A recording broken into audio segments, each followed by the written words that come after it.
Welcome to exam विवेचना।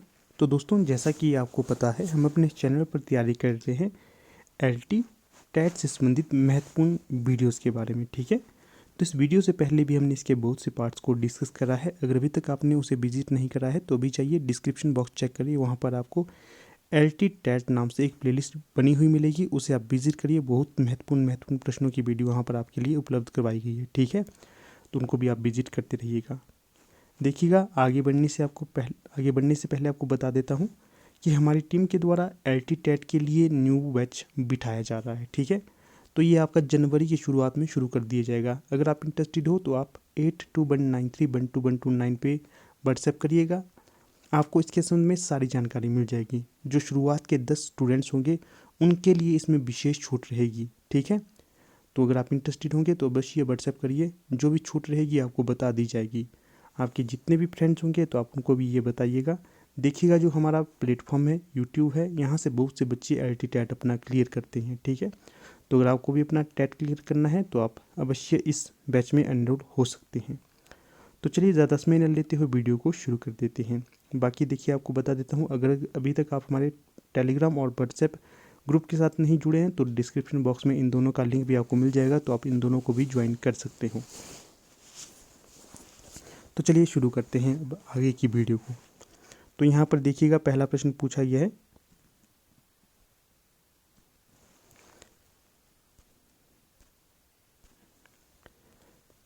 तो देखिए पहला प्रश्न यहाँ पर पूछा गया है, स्वर ध्वनि का प्रकार गलत है। तो बताना है कि जो स्वर ध्वनि है इनमें से कौन सा प्रकार उसका गलत होगा, अर्थात स्वर ध्वनि का एक प्रकार नहीं है। तो विकल्प में है दीर्घ, प्लूत, ह्रस्व या यण। तो कौन सा यहाँ पर असंगत हो जाएगा? तो जो असंगत हो जाएगा विकल्प डी, जो यण है ये स्वर ध्वनि का प्रकार नहीं होगा। तो स्वर ध्वनि के 3 प्रकार होते हैं। कौन कौन से होते हैं? दीर्घ होता है, प्लुत होता है, ह्रस्व होता है। ठीक है, अगला प्रश्न है 2, खड़ी बोली का दूसरा नाम कौन सा है? विकल्प में है कौरवी, सरहिंदी, ए और बी दोनों, या नागभाषा। तो सही विकल्प कौन सा होगा उसका आपने यहाँ पर चयन करना है। तो जो सही विकल्प यहाँ पर हो जाएगा तो वो हो जाएगा विकल्प सी। क्या उत्तर होगा इसका? कि जो खड़ी बोली के दूसरे अन्य नाम होंगे, कौरवी भी खड़ी बोली को कहा जाता है और सरहिंदी भी कहा जाता है। तो यहाँ से आपका सी सही विकल्प हो जाएगा। अगला प्रश्न दिया गया है, घर जमाई संगठनात्मक आधार पर कैसा शब्द है? यौगिक है, योग रूढ़ है या फिर उपयोगात्मक है? तीसरे का जो सही विकल्प हो जाएगा उसका चयन करिए। तो ये हो जाएगा विकल्प ए, घर जमाई संगठनात्मक आधार पर यौगिक शब्द होगा।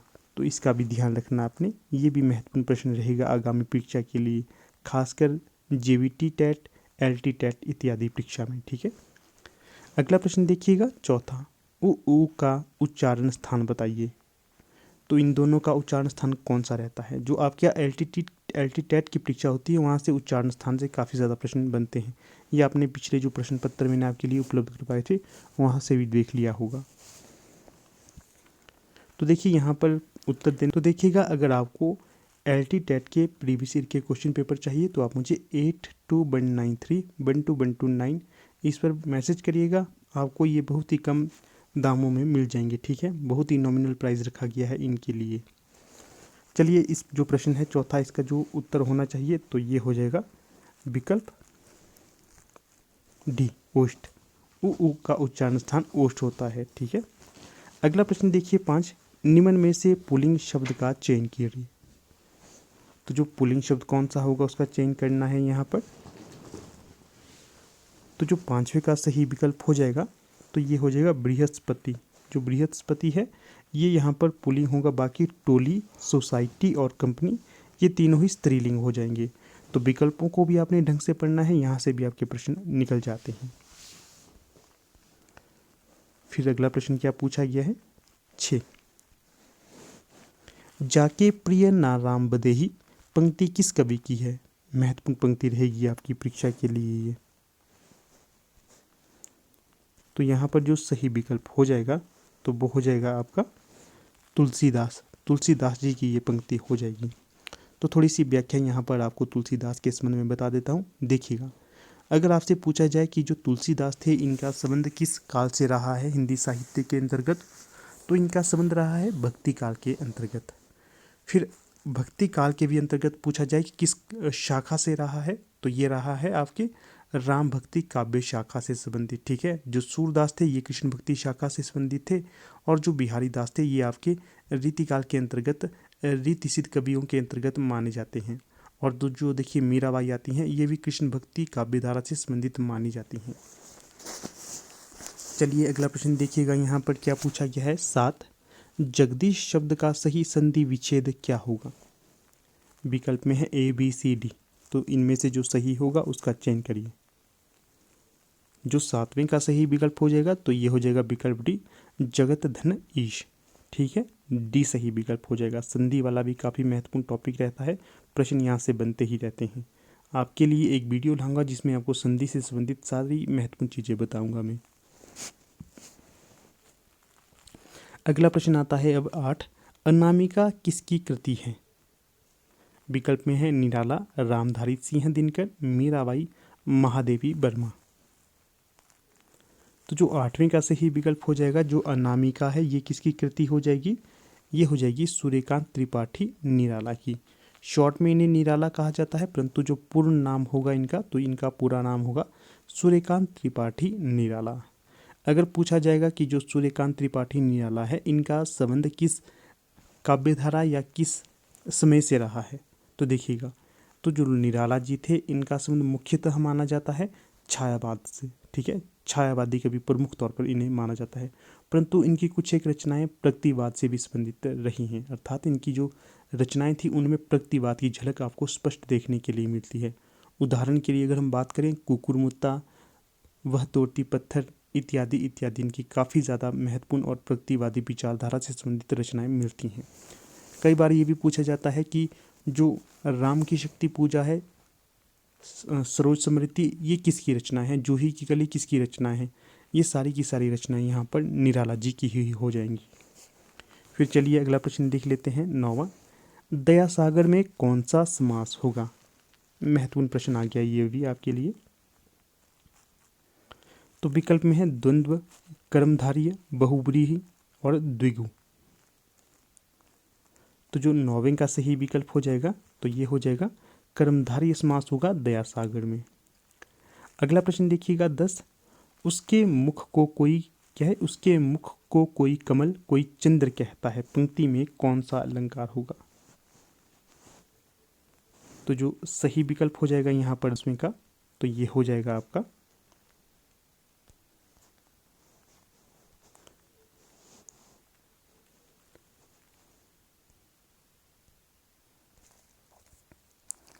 तो देखिएगा अगला प्रश्न जो यहाँ पर हो जाएगा, जो इसका सही उत्तर हो जाएगा, ठीक है, 10वें का, तो ये हो जाएगा आपका विकल्प सी, उल्लेख।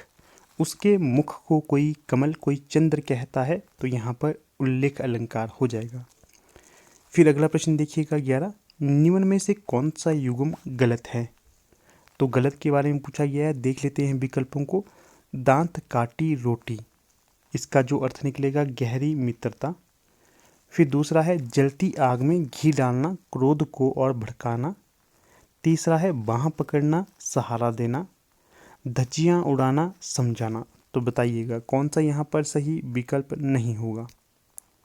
तो जो 11वें का सही विकल्प हो जाएगा कि जो धज्जियाँ उड़ाना समझाना नहीं होता है। एक तरह से धज्जियाँ उड़ाने को कहेंगे हम बेइज्जती करना या फिर आपको डाउन करना, ठीक है ना, आगे बढ़ने नहीं देना।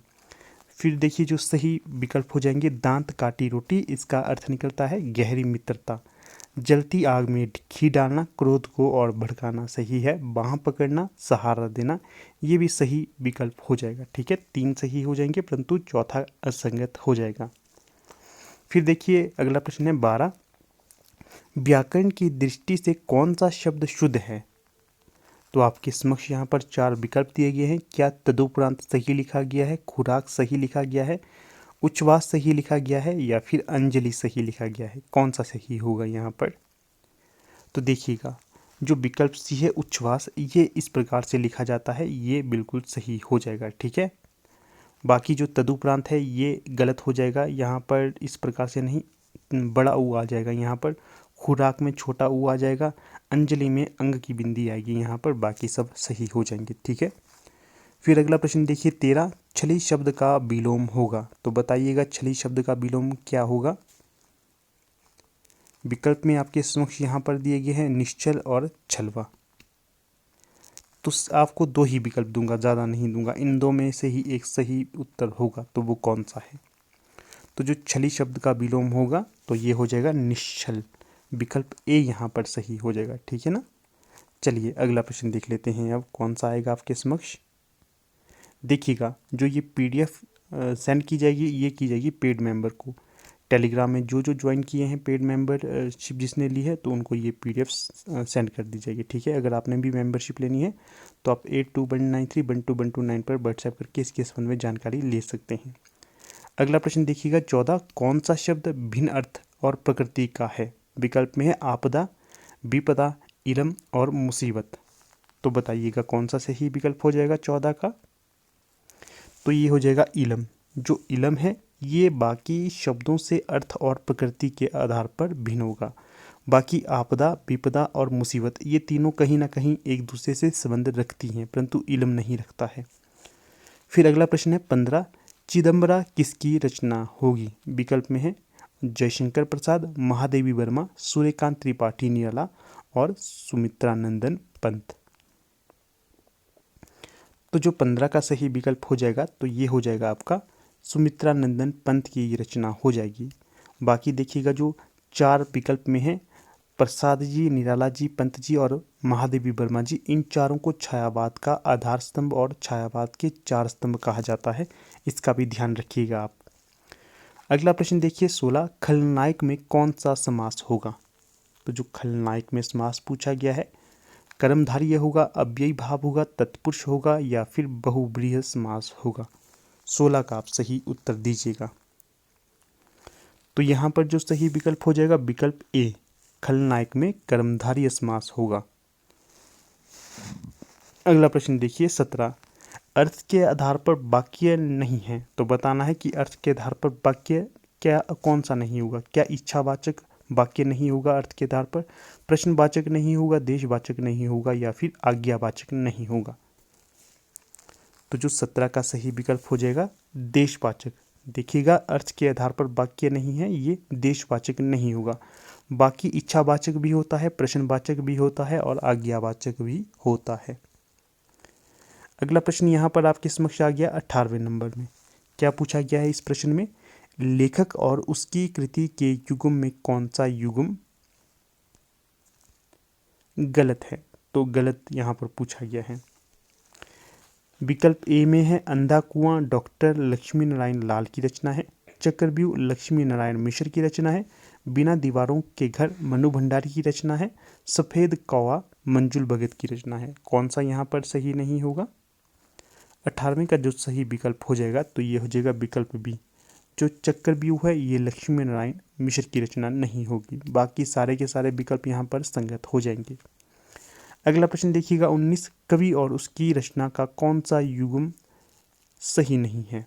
विकल्प में है भारतेंदु हरिश्चंद्र, प्रेम सरोवर इनकी रचना दी गई है, राधा कृष्ण दास, भारत बारामासा इनकी रचना दी गई है, श्रीधर पाठक साकेत इनकी रचना दी गई है और महादेवी वर्मा दीप शिखा इनकी रचना दी गई है। तो बताइएगा 19 का जो सही नहीं होगा।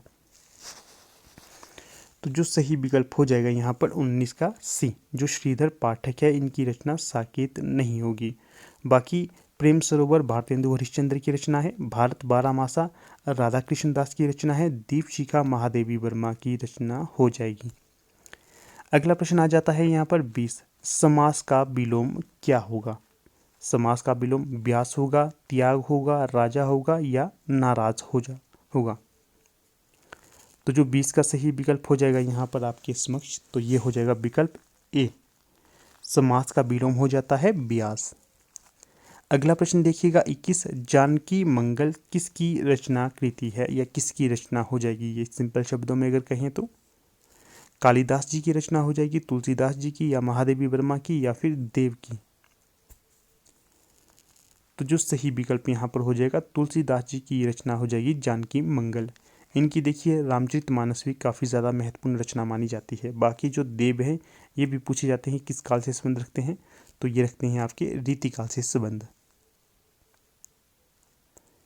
अगला प्रश्न पूछा गया है यहाँ पर आपसे, तद्भव और उसके तत्सम का कौन सा मेल गलत है।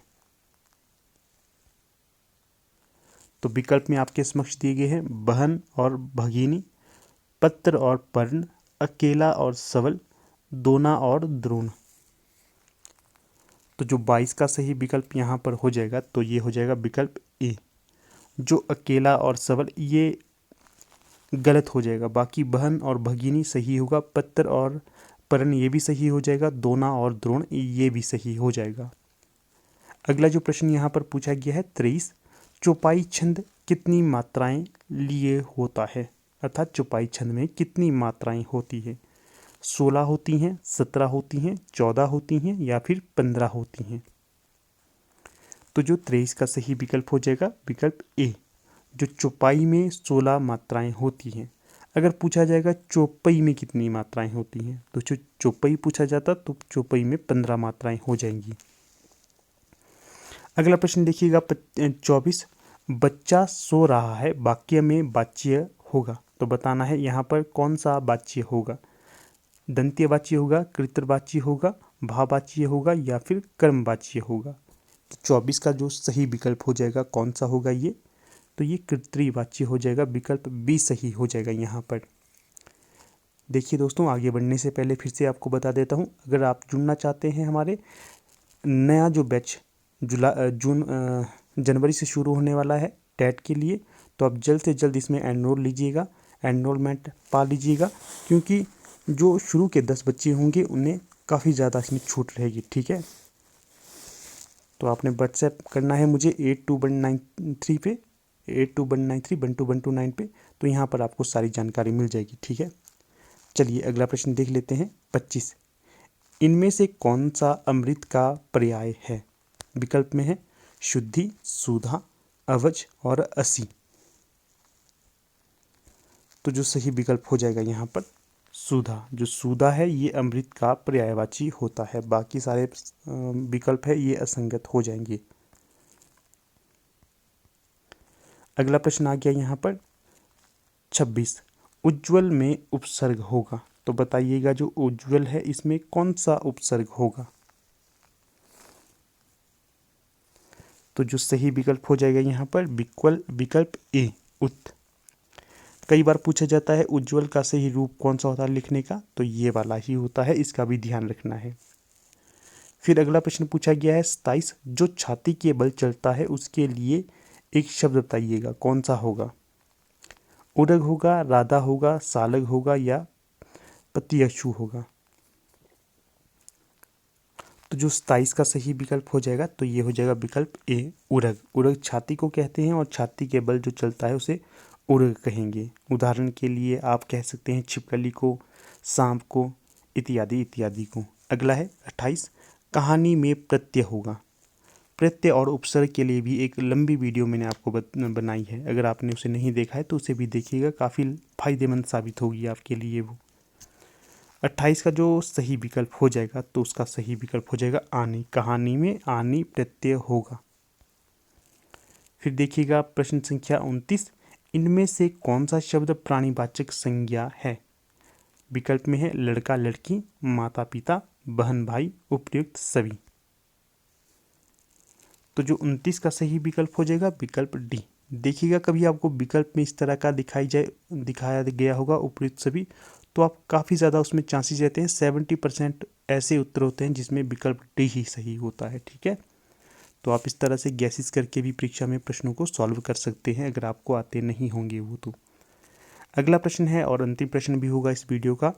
पूछा गया है अद्भुत रस का स्थायी भाव है, तो बताइएगा कि अद्भुत रस का स्थायी भाव क्या होगा। जुगुप्सा होगा, निर्वेद होगा, विस्मय होगा या फिर रति होगा। तो सही विकल्प हो जाएगा विस्मय, सी सही विकल्प हो जाएगा। ठीक है, रस के ऊपर भी मैंने एक संपूर्ण वीडियो बनाई है, अगर अभी तक आपने उसे नहीं देखा है तो उसे भी देखिएगा, आपको काफ़ी ज़्यादा उससे नए तथ्य देखने के लिए मिलेंगे। तो ठीक है दोस्तों, यहाँ पर अब अपनी वीडियो का समापन कर लेते हैं। आप लोग अंत तक बने रहिए, इसका बहुत बहुत धन्यवाद।